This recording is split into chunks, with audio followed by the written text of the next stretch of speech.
નમસ્કાર મિત્રો, UDISE plus 2024-25ની અંદર ચાલુ શૈક્ષણિક સત્રમાં જો કોઈ બાળક અન્ય શાળામાંથી આપણી શાળામાં દાખલ થાય, તેને આપણી શાળામાં કેવી રીતે ઇમ્પોર્ટ કરવું તે વિશેની માહિતી આજે આપણે વિડીયોની અંદર મેળવીશું. અહીં સ્ક્રીન પર તમે જોઈ શકો છો, યુડાયસ પ્લસ પર એક નવો ઓપ્શન આવેલ છે, રિક્વેસ્ટ મેનેજમેન્ટ.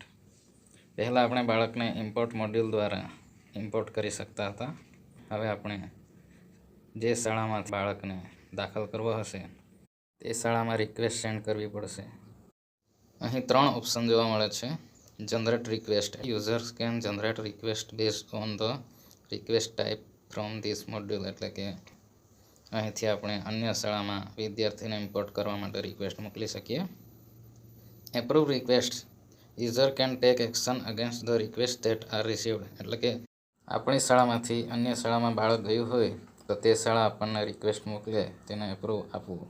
ત્યારબાદ છે વ્યૂ રિક્વેસ્ટ. એટલે કે આપણે અન્ય શાળામાંથી બાળકને ઇમ્પોર્ટ કરવા માટે રિક્વેસ્ટ જનરેટ કરી હોય અને અન્ય શાળામાંથી આપણી શાળામાં બાળકને ટ્રાન્સફર કરવા માટે રિક્વેસ્ટ આવી હોય તો તે બધી જ રિક્વેસ્ટ આ ઓપ્શન દ્વારા જોઈ શકીએ છીએ. હવે અન્ય શાળામાંથી આપણી શાળામાં બાળકને ઇમ્પોર્ટ કરવા માટે રિક્વેસ્ટ કેવી રીતે કરવી તે જોઈશું. સર્વપ્રથમ રિક્વેસ્ટ મેનેજમેન્ટ પર ક્લિક કરીશું એટલે આ પ્રકારની સ્ક્રીન જોવા મળશે. અહીં આપણે સ્ટુડન્ટ પેન નંબર દાખલ કરી ડેટ ઓફ બર્થ નાખીશું. ત્યારબાદ ગેટ ડિટેલ પર ક્લિક કરીશું એટલે સ્ટુડન્ટની ડિટેલ્સ અહીં આવી જશે. અહીં જે શાળામાં બાળક હોય તે શાળાનો યુડાયસ કોડ, શાળાનું નામ, વિદ્યાર્થીનું નામ, જેન્ડર, જન્મ તારીખ, પેન નંબર, સ્ટેટ કોડ, માતાનું નામ,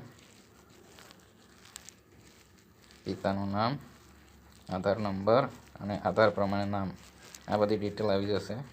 નીચે સિલેક્ટ રિમાર્ક લખેલ છે ત્યાં ક્લિક કરતા please release the student from the school records એના આપણે રિમાર્ક્સને ક્લિક કરવાનું છે અને જનરેટ બટન ક્લિક કરીશું એટલે રિક્વેસ્ટ તે શાળામાં સેન્ડ થઈ જશે. આવી રીતે અન્ય શાળામાંથી આપણી શાળામાં બાળકને ઇમ્પોર્ટ કરવું હોય તો રિક્વેસ્ટ સેન્ડ કરી શકીએ છીએ.